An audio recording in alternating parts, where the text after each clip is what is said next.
Well, another curious night in US trading with, once again, the major indices in the US diverging. And while we'll certainly be looking at company earnings as part of this morning's presentation, the macro is one of the most fascinating aspects of last night's trading.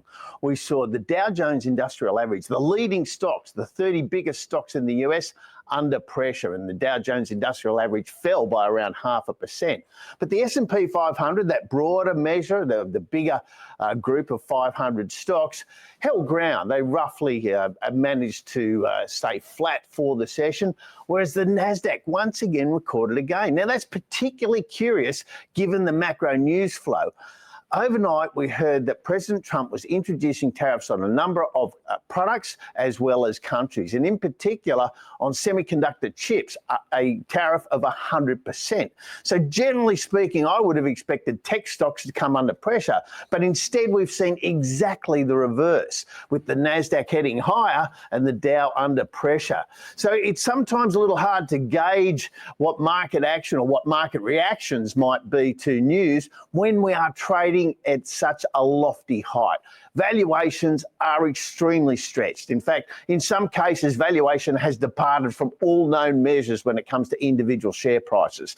And so this is a difficult time for investors and traders, and it's a good time to be aware of risk and be very nimble, because the moves we're seeing in individual stocks are huge.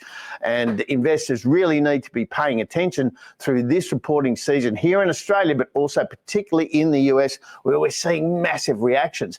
And one of the things that's making it difficult for investors is we're seeing a phenomenon that's been described over the decades in markets, and that's known as buying the rumour and selling the fact. So many stocks have performed so well over the previous quarter and are reporting excellent earnings, in many cases record earnings for the quarter, and yet their share prices are getting thumped, some down by double digits despite reporting a good quarter.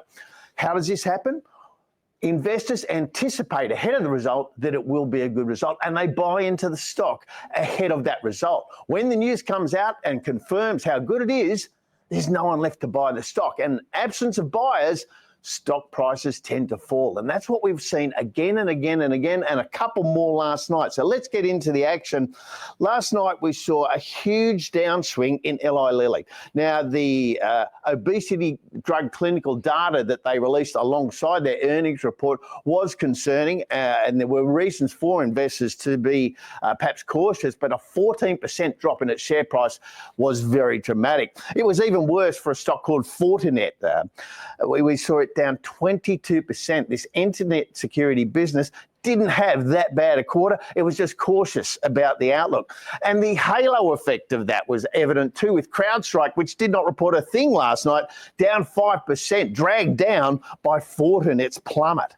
So it's a very fraught and fragile trading environment at the moment. Airbnb's another great example. And on this chart, you can see how it traded in the lead up to its result.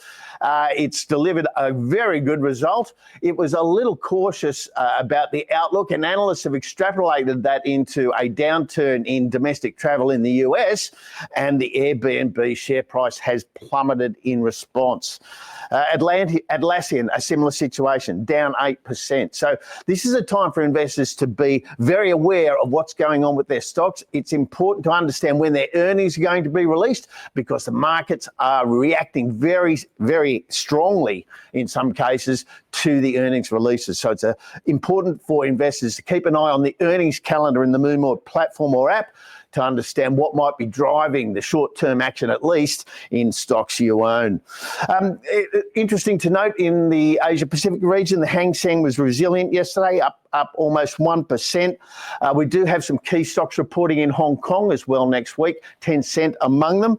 So one to watch out for, and a reason to expect we might see a pickup in movement in the Hong Kong market generally.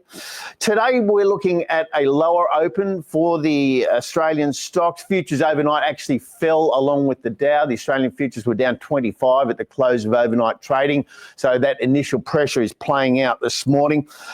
Block is a very interesting one for us to look at. Now, the buy now, pay later space was very popular with investors and traders up until about 6 months ago, where a series of consolidations in the sector took some of the heat out of the smaller stocks in particular. Block seen as one of the winners.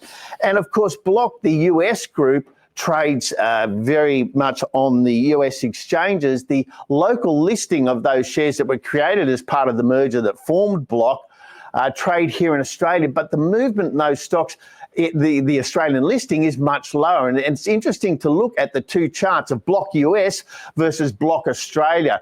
And certainly for me, that larger amount of intraday movement in Block US makes it a more attractive trading proposition. But of course, individual investors need to decide which listing is more suitable for their purposes. Nonetheless, we will have more results out today. We've got QBE and Nick Scali reporting, amongst others. Next week, we turn to CBA, JB Hi-Fi and Cochlear. So there'll be plenty more for investors to digest on the local scene, as well as big drivers in the US. We are coming towards the end of the US reporting season. We're heading up towards the 90% mark for the 500 companies in the S&P 500. And so pretty soon you'll start to see macro strategy pieces coming out, an assessment overall of the reporting season in the US. Here in Australia, we're only approaching the halfway mark, so plenty more to come. And it's likely that local traders will turn their focus to the Australian share market as the earnings reports become more important next week.